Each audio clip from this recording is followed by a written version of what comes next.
আসসালামু আলাইকুম রহমতুল্লাহ। কেমন আছেন সবাই? আশা করি সবাই ভালো আছেন। আলহামদুলিল্লাহ, আমিও ভালো আছি। প্রথমত, ঢাকা শহরে কেন মানুষ ব্যাচেলার সাবলেট ভাড়া দেয় না জানেন? তাহলে শোনেন।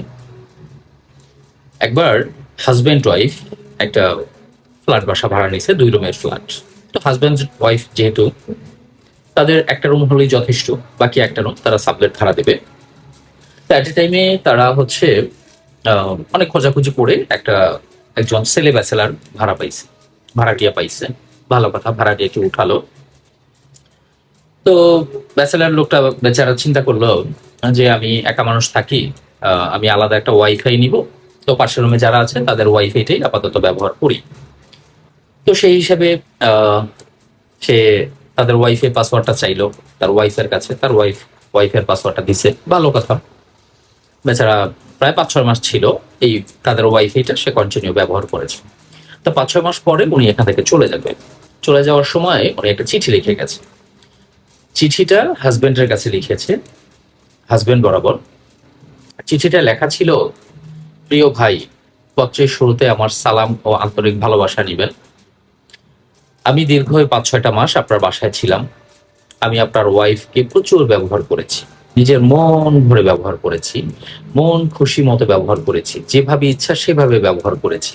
ভাই, আপনার ওয়াইফকে দিয়ে আমি এত ভালো সার্ভিস পেয়েছি যা আমি জীবনে কোনোদিন ভুলবো না।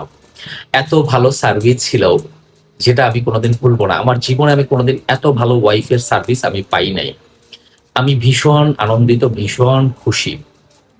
ভাই, জীবনে যদি কোনোদিন বেঁচে থাকি তাহলে আবার আপনাদের এলাকায় আসলে আপনার এই বাসাটা আমাকে আবার ভাড়া দিয়েন। আপনার ওয়াইফকে আমি আবার মন খুশি মতো তাকে ইউজ করতে চাই। তো বেচারা তো চিঠিটা দিয়ে চলে গেছে। হাজবেন্ড এই চিঠিটা দেখে সে তো পুরা রেগে মেগে ফায়ার। বাসায় যাওয়ার পরে তার ওয়াইফকে জিজ্ঞাসা করছে। ওয়াইফ তো কিছুই জানে না। যখনই বলছে জানে না, তখন তো দিয়েছে বাংলার গণদোলাই।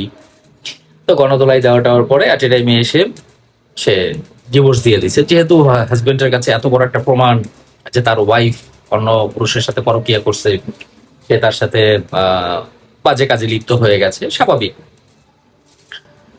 তো ডিভোর্স হয়ে যাওয়ার প্রায় দীর্ঘদিন পরে, ধরেন 2-3 মাস বা 2-4 মাস পরে এসে ওই যে ব্যাচেলার লোকটা, সেই লোকের সাথেই হাজবেন্ডের সাথে দেখা হওয়ার পরে সে ডাক দিল, ভাই দাঁড়ান। জি ভাই, কেমন আছেন? ভালো আছি। ভালো আর কিভাবে থাকি? আপনি আমার এত বড় ক্ষতি করেছেন।